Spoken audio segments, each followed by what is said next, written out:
Good morning students. हम redox reaction और some basic concept of chemistry में एक टॉपिक था that is called equivalent weight. That's the common topic which is used in many types of unit and concept. So today we are discussing different types of problem based on equivalent weight. तो let's we start. Equivalent weight के ऊपर हमारे पास DPP है और जिसको हमने पीछे आपको दिया था प्रैक्टिस करने के लिए। तो स्टार्ट करते हैं और चलिए क्वेश्चन नंबर 1 फटाफट बताइए इसका आंसर क्या होगा। हम रैपिड राउंड में चलेंगे ताकि हम फास्ट कवर कर सके। Molecular weight of try basic acid W, its equivalent weight will be. Chat box open आपका और आप फटाफट चैट बॉक्स में अपने आंसर डालिए ताकि मैं पॉइंट आपको क्लियर करता रहूं। इसमें महक और प्रीति का ऑप्शन 2 आया है, तो ये दोनों ही ऑप्शन चेक करते हैं करेक्ट है। ये बिल्कुल राइट है। क्यों? क्योंकि आप लोगों को ये पॉइंट क्लियर है कि molecular weight is equal to valency factor into equivalent weight, या ये कह सकते हो कि इक्विवेलेंट वेट का फॉर्मूला हमने पढ़ा था कि molecular weight upon N factor या वैलेंसी फैक्टर। क्लियर है? तो हम यहाँ molecular weight is equal to valency factor into equivalent weight, क्योंकि हमें इक्विवेलेंट वेट निकालना था। तो मोलिकुलर वेट ट्राई बेसिक कह रखा है तो वेक्टर की वैल्यू थी और वो दे नहीं रखा तो उसकी वैल्यू हमें डब्ल्यू कंसिडर, ऑलरेडी डब्ल्यू दिया हुआ था। क्लियर? तो let's we start next question. Answer बताइए, पॉसिबल आंसर क्या होगा इसका फटाफट। क्या पॉसिबल आंसर होगा यदि ए को हम कंसिडर कर लें एटॉमिक वेट, ई को इक्विवेलेंट वेट, एम को मोलिकुलर वेट और एन जो है वो वैलेंसी फैक्टर है। प्रियांशु की तरफ से आंसर ए आया है। चलिए आंसर को चेक करते हैं कि हमारे पास कितना करेक्ट है। बिल्कुल राइट है। क्यों? क्योंकि हमने पढ़ा है इक्विवेलेंट वेट का फॉर्मूला हमारे पास होता है ये molecular weight upon valency factor. Equivalent weight को क्या कंसिडर किया है? ई को कहा है इक्विवेलेंट वेट, तो इक्विवेलेंट वेट की जगह ई रखा। और ए क्या है हमारे पास? एटॉमिक वेट, हमने ए रखा। एन क्या है हमारे पास? वैलेंसी फैक्टर एन रखा। तो ये रिलेशन बनी। तो हमारे पास ए की रिलेशंस ई के साथ आएगी ई इंटू एन, जो की रिलेशन दे रखी है। Clear? Come to the next question. Yes, next question बताइए, क्वेश्चन नंबर 3। सल्फर के दो ऑक्साइड्स की formation, sulphur form two chlorides. The equivalent mass of sulphur is this. The equivalent mass weight of the sulphur is. एक का equivalent wait दिया है और second का हमें फाइंड आउट करना है। मुस्कान का आंसर 32 है। चलिए आंसर बिल्कुल सही है। 32 कैसे आया? क्योंकि equivalent weight is equal to atomic weight upon valency, वही फॉर्मूला चल रहा है। अगर हम SOCl2 की बात करें तो इसका वैलेंसी फैक्टर 2 आ रहा है। अब क्वेश्चन आता है कि वैलेंसी फैक्टर 2 कैसे आया। तो आप पहले बता चुका हूँ मैं कि वैलेंसी फैक्टर ऑक्सीडेशन नंबर से फाइंड आउट किया जाता है। तो -2 इज इक्वल टू 0, तो x इज इक्वल टू +2। और यही वैलेंसी फैक्टर अगर हमें इसमें फाइंड आउट करना है तो 2x - 2 is equal to 0, x is equal to 2/2 is equal to +1। इसलिए इसका वैलेंसी फैक्टर क्या है? 1 है। और इसका वैलेंसी फैक्टर क्या है? 2 है। क्लियर? तो वैलेंसी फैक्टर 2, क्योंकि इक्विवेलेंट वेट हमें किसका फाइंड आउट करना है? सल्फर का, ओनली सल्फर का। तो सल्फर का 32 2, और यहाँ फाइंड आउट करोगे 32 1 डिवाइडेड बाई 32। Any question? चलिए अगले क्वेश्चन पर आते हैं हम। क्वेश्चन नंबर 4 बताइए। इक्विवेलेंट वेट सल्फर का दे रखा है and then the equivalent weight sulphur in this. बिल्कुल सेम जैसे पीछे हमने केस किया है उसी तरह का केस है। तो बताइए इसका पॉसिबल आंसर क्या आएगा। चलिए मैं डिस्कस करता हूँ इसका। बिल्कुल सेम वही जैसे हमने पीछे किया वही है, कोई अलग पॉइंट नहीं इसके अंदर।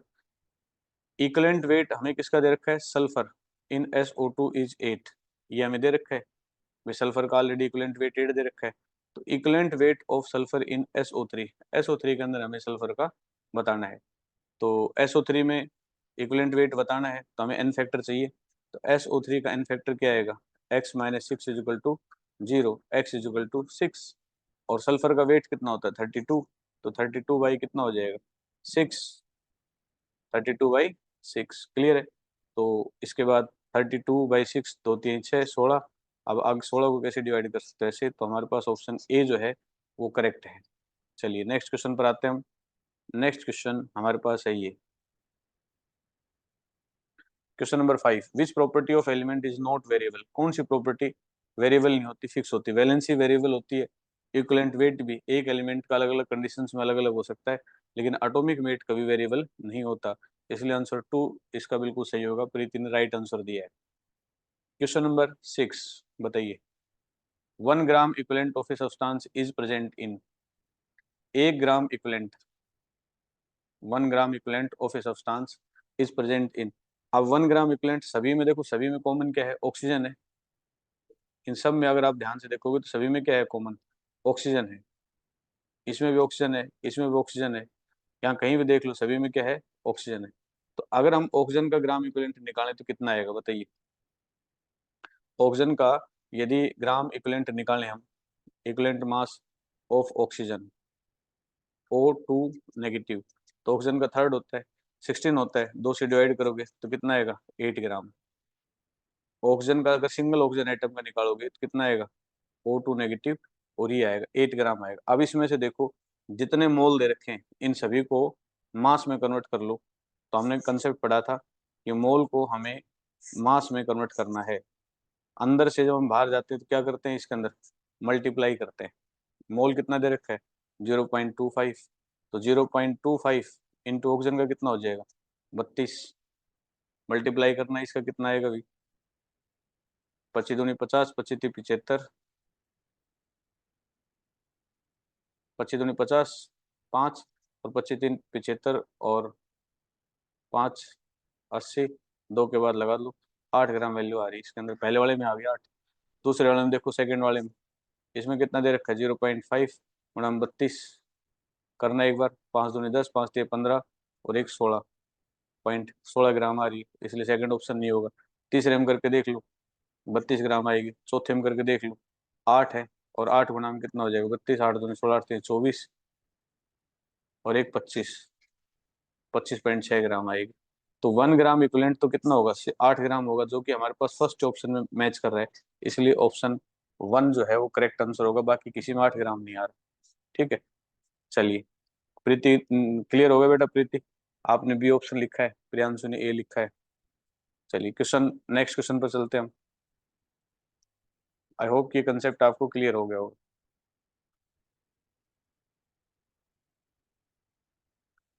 चलिए अगले पे आते हैं। 7, क्वेश्चन नंबर 7 बताइए इसका क्या होगा। ये कंसेप्ट बिल्कुल हटके है, थोड़ा सा दिमाग यहाँ लगाएंगे तो आसानी से हमारे पास सॉल्यूशन निकल आएगा। ये कंसेप्ट हमें बताता है कि एक एसिड और एक तरफ क्या लेंगे बेस। एसिड और बेस दोनों को अगर हम साथ लेके चलेंगे तो हमसे यहाँ कंसेप्ट पूछा जाएगा भी, बताइए किस तरह से आएगा। तो चलिए हमारे पास ये क्वेश्चन जो था हमारे पास वो इस तरह से है। इतना ग्राम ऑफ एसिड और इसका मोलिकुलर वेट कितना दे दिया 90, was exactly neutralise by 20 ml और 0.1 NaOH। क्लियर। तो basicity, basicity of the acid is, acid की हमें बेसिसिटी बतानी है। तो अब जब भी हमें कभी ऐसी प्रॉब्लम मिले तो ब्रेन में हमेशा सेट करो कि कोई भी सब्सटेंस उसकी एसिडिटी, बेसिसिटी, नॉर्मेलिटी, तो हमारे पास ये 0.5 N दे रखा है। तो इसका मतलब क्या है कि इतने मोल्स 1000 ml में डिजोल्व हैं। तो इतने मोल और जितने डिजोल्व हैं और इनटू जो भी हमें वॉल्यूम दे रखे हैं उससे हम इसको मल्टीप्लाई कर देंगे। यहाँ हमारे पास इतना ग्राम और ये इसका मोलिकुलर मास दे रखा है, इतना ग्राम अपॉन मोलिकुलर, ये इसका इक्विवेलेंट वेट हो जाएगा इनटू एक्स, ये इसकी हमेशा एसिडिटी और बेसिसिटी बताएगा। ऐसे 5-4 केस और आएंगे तो आप आसानी से समझ जाओगे अभी। तो यहाँ से एक्स की वैल्यू निकालेंगे तो वो उसकी क्या आएगी, बेसिसिटी आएगी। एसिड की बेसिसिटी होती है और बेस की क्या होती है, एसिडिटी होती है। एक सेम मिलता जुलता क्वेश्चन और लेते हैं हम अगला। अब देखो उसके अंदर कैसे सॉल्यूशन होता है। देखिए सेम कंसेप्ट है यहाँ भी। हमें कह रखा है इतना ग्राम, इतना gram of base was completely neutralise by 100 ml of 0.2 N। अब इतना ग्राम दे दिया, ग्राम दे दिया, इसका कोई नहीं बताया कि इसका वेट क्या होगा। वो हमसे पूछ ले उसका इक्विवेलेंट वेट क्या होगा, तो जो दे रखा है वो इनटू ये इक्विवेलेंट वेट होगा इक्वल टू। अब देखो 0.2 N, तो 0.2 N का मतलब इतने मोल 1000 में, इनटू जो भी वॉल्यूम लेके चलते हैं वो वॉल्यूम, और हमने रख दी और यहाँ से हमने देखो वेट फाइंड आउट कर लिया। यदि वेट दे रखा होता है, एसडीटी बेसिटी होती है, तो उसको हम क्या मान लेते हैं एक्स। इसलिए इसका आंसर थर्ड आएगा। चलिए और केस देखते हैं ऐसे मिलते जुलते। नाइन्थ क्वेश्चन भी बिल्कुल सेम ऐसे ही है। देखो इसमें बिल्कुल सेम वैसे ही क्या है, इसका ऑप्शन 4 आएगा। इक्विवेलेंट ऑफ एसिड और इक्विवेलेंट ऑफ बेस। एसिड का इतना ग्राम दे रखा है, नीचे हमें इक्विवेलेंट पूछा है हमसे, उसका क्या होगा इक्विवेलेंट वेट हमसे पूछ लिया। ऐसे ही इसका क्या दे दिया 20 ml, इतना एन का मतलब 1000 इंटू जो वॉल्यूम है वो, और डब्ल्यू की वैल्यू हम फाइंड आउट कर लेंगे 63 ग्राम। सेम कंसेप्ट चल रहा है सभी क्वेश्चन में। आई होप कि आसानी से आप इस पॉइंट को कवर कर लेंगे। Question number 10। 2 gram of a base whose equivalent weight is 40 react with 3 gram of acid, the equivalent weight of acid is। बिल्कुल सेम वैसे ही जैसे हमें दे रखा था उसी तरह से फिर से वापस रिपीट कर दिया। ये देखिए question number 10, equivalent of acid, equivalent of base. तो एसिड का 2 ग्राम और इक्विवेलेंट वेट कितना दे दिया 40, तो 2/40। अब दे दिया 3 ग्राम, तो ऊपर 3 ग्राम रख दिया। हमें इसका नीचे वाला पार्ट पूछ लिया डब्ल्यू। अब डब्ल्यू कितना आ गया अपने पास 60 ग्राम। यहाँ तक जो ये मैंने क्वेश्चन अभी करवाए हैं, 8 से 7 क्वेश्चन कंटिन्यू करवाए हैं जिस टाइप में, वो अगर आपको क्लियर है तो हैंड रेज कर दें फटाफट। Raise your hands, hand raise कर दें, शाबाश। अब मैं थोड़ी सी स्पीड डाउन करूंगा और आप लोग क्वेश्चन का सॉल्यूशन बताएंगे, सेम बिल्कुल वैसे मिलते जुलते हैं। तो बताइए इस क्वेश्चन का आंसर क्या आएगा। I wait for your response. Equivalent weight दे रखा है हमें किसी भी बाइवेलेंट मेटल का, वॉल्यूम दे रखी है इतना gram metal whose added to excess of acid. तो मतलब हमें यहाँ मोल फाइंड आउट करने होंगे। तो चलिए इसका कुछ इस तरह से सॉल्यूशन होगा, मैं आइडिया दे देता हूँ एक बार।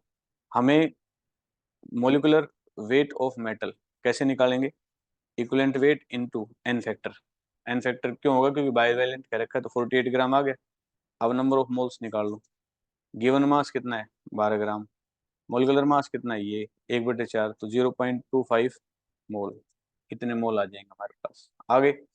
अब इस मोल को, क्योंकि कंडीशन हमें क्या दे रखी है एसटीपी दे रखी है, तो हम बहुत ज़्यादा दिमाग नहीं लगाएंगे। आप लोगों को पता है कि जब हमारे पास मोल होता है और मोल से हमें क्या कन्वर्ट करनी होती है वॉल्यूम, तो 22.4 लीटर से क्या कर देते हैं मल्टीप्लाई।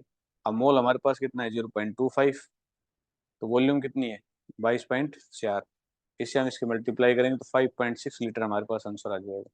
तो ये हमारे पास करेक्ट आंसर होगा।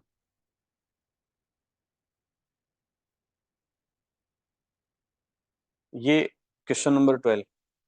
इतना gram of metal carbonate react exactly with इतना ml of N/2 H2SO4, the equivalent weight of metal carbonate is। बिल्कुल सेम वही जो पीछे किया था उसी तरह से। तो number of equivalent of metal carbonate मतलब बेस, और equivalent of H2SO4। I think ये कंसेप्ट आपको क्लियर होगा। शाबाश, निकाल दिया आपने। इतना ग्राम दे रखा है, अपॉन ये निकालना था हमें। और जिसमें आप ध्यान रखो N/2, N/2 को 0.5 लिख सकते हो, तो 0.5 अपॉन कितना हो जाएगा 1000 इंटू जो वॉल्यूम दे रखी है उससे मल्टीप्लाई कर दो। ट्रिक है ये, दिमाग में बैठा लो, बहुत ज़्यादा सोचो मत। ऐसी टाइप्स जब भी हमारे सामने आए तो हम तुरंत उनको सोल्व करने की कोशिश करेंगे। 42 आएगा। चलिए अगले क्वेश्चन पर आते हैं हम। नेक्स्ट क्वेश्चन हमारे पास है ये, 1 ग्राम ऑफ मेटल कार्बोनेट, इतना ग्राम ब्रोमीन। अब देखो यहाँ भी दो कंपैरिजन हो गए, मेटल और ब्रोमीन। वही जैसे एसिड और बेस था उसी तरह से दोनों का कंपेरेटिव मोड में रख के निकाल सकते हैं हम। तो देखो नंबर ऑफ मेटल, और एक तरफ क्या ले लिया हमने ब्रोमीन। मेटल का कितना दे रखा है हमें 1 ग्राम दे ही रखा है, बोल रखा है ना 1 ग्राम मेटल का 1 ग्राम हमारे पास। तो 1 ग्राम है तो हमने एक रखा, उसका इक्विवेलेंट वेट निकालना, डब्ल्यू कंसिडर किया। इसका कितना ग्राम दे रखा है, इतना ग्राम दे रखा है। और ये 80 कहाँ से है हमारे पास, ये दे रखा है यहाँ देखो, एटॉमिक वेट ऑफ ब्रोमीन 80। तो हम इसको डिवाइड कर देंगे तो डब्ल्यू की वैल्यू आ जाएगी 9। तो सेकंड ऑप्शन आएगा जो कि करेक्ट है। चलिए शाबाश, अगले क्वेश्चन पर चलते हैं हम। नेक्स्ट सेम टाइप चल रही है 14। आप लोगों ने यदि इनको सोल्व किया होता तो फास्ट आंसर देते, फिर भी यदि सोल्व नहीं किया है तो इस लेक्चर के बाद इसको तुरंत सोल्व कर लें, क्योंकि वेरी इंपॉर्टेंट है, काफी कंसेप्ट इससे रिलेट आएंगे हमारे पास। चलिए बताइए इसका आंसर क्या आएगा हमारे पास। इसका आंसर भी बिल्कुल सेम वैसे ही है हमारे पास। यहाँ भी दो मेटल हाइड्राइड, मतलब मेटल और हाइड्रोजन दोनों का कंपैरिजन कर लिया। तो ये मेटल ले लिया हमने, गिवन मास ये है। अब मेटल का मास जो है इक्विवेलेंट मास हमें दे नहीं रखा था, हमने उसको क्या कंसिडर कर लिया डब्ल्यू। या फिर इसको ई कंसिडर कर लो। हाइड्रोजन 0.4 अपॉन हाइड्रोजन का कितना हो जाता है 1 हो जाएगा। तो अगर हमें डब्ल्यू या ई फाइंड आउट करना हो तो ई इजिकल टू ये वैल्यू हमारे पास फाइंड आउट हो जाएंगे। हम इन दोनों को साथ साथ रखेंगे, ये इस तरफ लेके जाएंगे, ये वैल्यू इसके ऊपर की तरफ आएंगे, तो हमारे पास कितना आएगा 20। सेम वही है, दोनों का कंपेरिजन फिर कर लिया हमने। चलिए अगला क्वेश्चन है हमारे पास ये 15 question. 20% of the oxide by mass है, और उसके बाद कह रखा है the equivalent mass of element will be, क्या होगा। सेम फॉर्मूला हमने रखा, इक्विवेलेंट वेट ऑफ एलिमेंट हमें निकालना है, ठीक है। तो इक्विवेलेंट वेट हमें एलिमेंट का फाइंड आउट करना है। When element form oxide in which oxygen is 20% of the oxide by mass. Oxygen तो 20 है, और जो दूसरा बच गया वो कितना हो जाएगा, दूसरे का मास। एक का मास तो कितना हो गया, ऑक्सीजन का तो कितना हो गया, मेटल ऑक्साइड है, form oxide in which oxygen is 20%, तो ऑक्सीजन हमारे पास कितना हो गया 20% हो गया। और जो दूसरा पार्ट होगा बी, वो कितना हो जाएगा 80। तो दोनों का मास हमें अलग अलग एक्सप्लेन कर दिया इसके अंदर कि भी इतना है। The equivalent mass of the element will be, तो एलिमेंट का हमें इक्वलेंट मास बताना है। और ऑक्सीजन का इक्वलेंट मास सभी को पता ही है कितना होता है 8 होता है, ठीक है। तो हम इसको इस तरह भी कर सकते हैं, थोड़ा सा इसको अगर ना समझ में आए तो हम इस तरह भी कर सकते हैं कि इक्वलेंट या इक्वलेंट मास ऑफ ऑक्सीजन, और दूसरा जो है equivalent mass of second element, जो भी एलिमेंट है वहां रख लेंगे। ऑक्सीजन का गिवन मास कितना है इसका 20 दे रखा है, अपॉन कितना हो जाएगा, सॉरी इक्विवेलेंट वेट कितना हो जाएगा 8 हो जाएगा, दूसरा कितना है 80 है। और वो हमें क्या करना है फाइंड आउट करना है, ई की वैल्यू हमें फाइंड आउट करनी है। तो हमारे पास ई की वैल्यू कितनी आ जाएगी, ई को उस तरफ ले जाएंगे तो 80 गुणा में 8 और बटे कितनी आ जाएगी 20, तो 32 ग्राम आ गई कि नहीं आ गई। सेम वही तरीका है इसका, इक्विवेलेंट वेट और दूसरा मेटल उसका दोनों का रख लो। इसका हमें पता है 20, और ऑक्सीजन का O2 नेगेटिव 16 होता है, 2 से डिवाइड करोगे तो 8 ग्राम फिक्स है, तो ये हमारे पास 8 रख देंगे। इस तरह से हम इसको फाइंड आउट कर लेंगे। आई होप कि ये कंसेप्ट आपको क्लियर हो गया होगा। 17 16 क्वेश्चन आपके सामने स्क्रीन पे। 2.8 ग्राम आयरन डिस्प्लेस इतना gram of copper from a solution of copper sulphate. If the equivalent mass of iron is इतना, then equivalent mass of copper. Simple बात वही, दोनों का फिर से वही कंपैरिजन, कोई नई बात नहीं। ये देखो, ये हमारे पास किसका है कॉपर का है, तो मैंने बताया था कॉपर का जो मास दे रखा है अपॉन इक्विवेलेंट वेट, आयरन का जो मास दे रखा है अपॉन इक्विवेलेंट वेट, जो जो वैल्यू दे रखी है ई के वैल्यू हम सीधे फाइंड आउट कर लेंगे। क्लियर 32। हर बार इक्विवेलेंट वेट में दो वैल्यू कंपेरेटिव मोड में मिलेंगे, और हम उन दोनों को रख के आसानी से सोल्व कर लेंगे। चलिए नेक्स्ट क्वेश्चन। अब यहाँ m1 gram of metal displace m2 gram of another metal, be form it salt solution if their equivalent weight are E2 E1। अब इसमें रिलेशनशिप बतानी है, मतलब अब ये स्टेटमेंट दे दी और स्टेटमेंट से हमसे क्या पूछ ली रिलेशनशिप। तो सीधी सी बात है कि जो मास दे रखा है अपॉन इक्विवेलेंट वेट, इसका मास दे रखा है, इसका इक्विवेलेंट वेट हो जाएगा, ठीक है। अब हम इसको फाइंड आउट कर लेंगे। इसमें थोड़ी सी एक मिस्टेक है, वो आप लोग दुरुस्त कर लें। मिस्टेक क्या है, ये m1 है तो ये भी हमारे पास क्या आएगा E1 आएगा, ये E2 दे रखा है E1 आएगा। और इस तरह से जब हम E2 फाइंड आउट करेंगे तो ये हमारे पास ये रिलेशन आएगी। ये रिलेशन हमारे पास ऑप्शन नंबर 3 के अंदर है, थर्ड इसका करेक्ट ऑप्शन आएगा। आई होप कि ये कंसेप्ट आपको क्लियर है, किसी को डाउट नहीं होगा यहाँ तक। आगे बढ़ते हैं हम। क्वेश्चन नंबर 18 है, if 2.4 gram of metal displace इतना gram of hydrogen low temperature and pressure. अभी देखो दो मेटल और हाइड्रोजन दो का कंपेरिजन फिर कर दिया है, ठीक है। Eight normal temperature and pressure equivalent weight of metal will be. तो मेटल का इक्विवेलेंट वेट क्या होगा, जब कंपेरेटिव मोड आता है तो फिर हम दोनों का निकालेंगे। तो पहले हमने किसके मोल्स फाइंड आउट किए, हाइड्रोजन के। हाइड्रोजन के कितने फाइंड आउट कितना दे रखा है, स्टैंडर्ड कंडीशन तो 22.4 से, तो इतने मोल हो गए। और मास ऑफ हाइड्रोजन निकालना हो मोल मिलने के बाद, तो सीधी सी बात है 2 से मल्टीप्लाई करके इतना ग्राम हो जाएगा, मास मिल गया। अब फिर कंपेरिजन कर लो, इतना ग्राम अपॉन इक्विवेलेंट वेट, इसका मास कितना आ गया इतना ग्राम, हाइड्रोजन का एक होता ही है, तो डब्ल्यू की वैल्यू कितनी आ जाएगी 24। अगर ये आपको क्लियर है तो हैंड रेज कर दे। Question number 18। Okay, come to the next point. 19 question पर आओ। 45 gram of acid of molecular weight 90 neutralise by, इतना बिल्कुल सेम है, यहाँ एसिड और एक तरफ क्या दे दिया, बेस, फिर वही दोनों का कंपैरिजन करवा रखा है और आंसर जो है कंपेरेटिव मोड में ही फाइंड आउट होगा। तो देखो एक का एसिड का ले लिया, दूसरी तरफ हमने क्या ले लिया, बेस का ले लिया।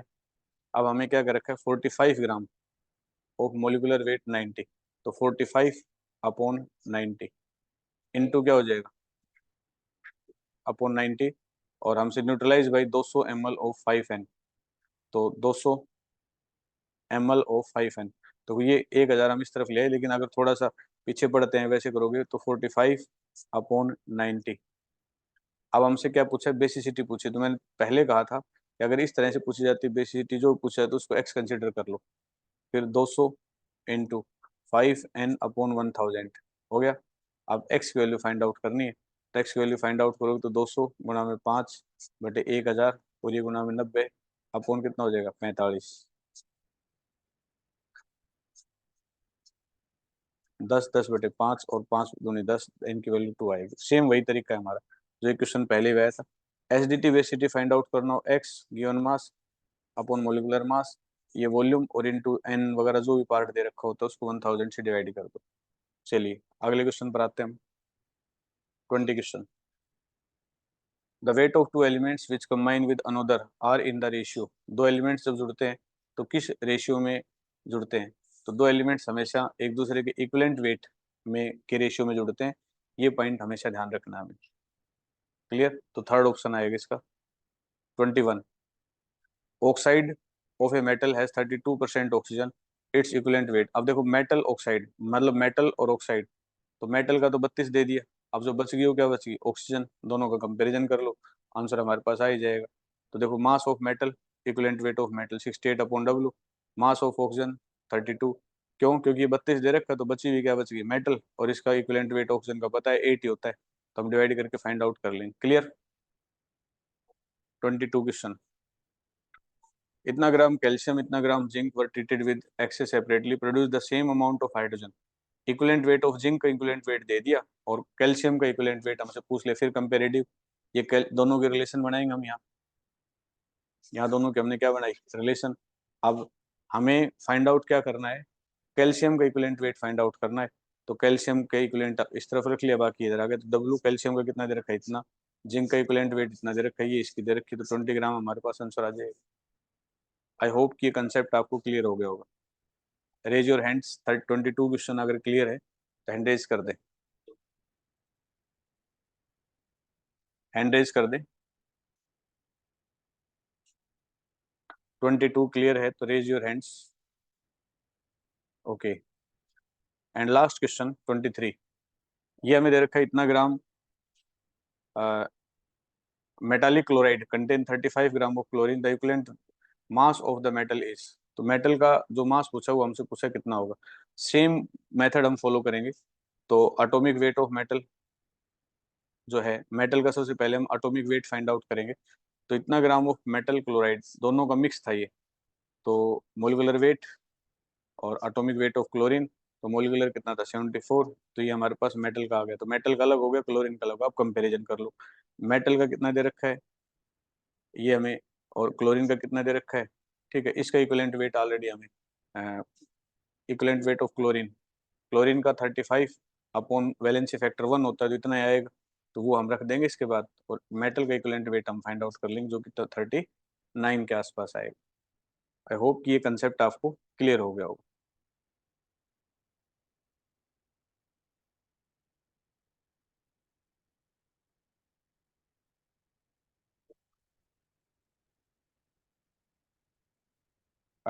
आई होप कि ये कंसेप्ट आपको क्लियर हो गया होगा।